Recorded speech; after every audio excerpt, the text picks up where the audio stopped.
ইয়া রাব্বাল আলামিন। আল্লাহ, তুমি না কোরআনে বলেছো বান্দা যতই গুনাহ করবে আমার কাছে তাওবা করলে আমি তোমারে মাফ করে দেব।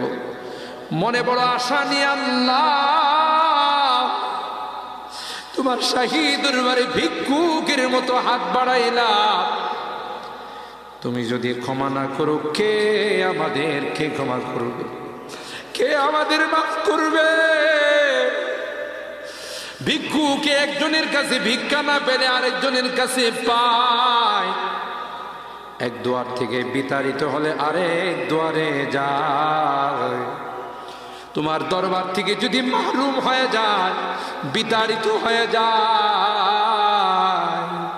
কার কাছে যাব? কে আমাদেরকে ক্ষমা করবে?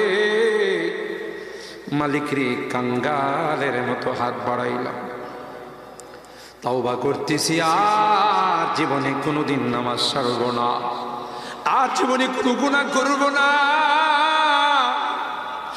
আর জীবনে কোনোদিন বেপরদায় চলব না, আর কোনোদিন সুদি লেনদেন করব না। কিয়ামতের কঠিন ময়দানে আমাদেরকে তুমি গুনাহগার বলে ডাক দিও না।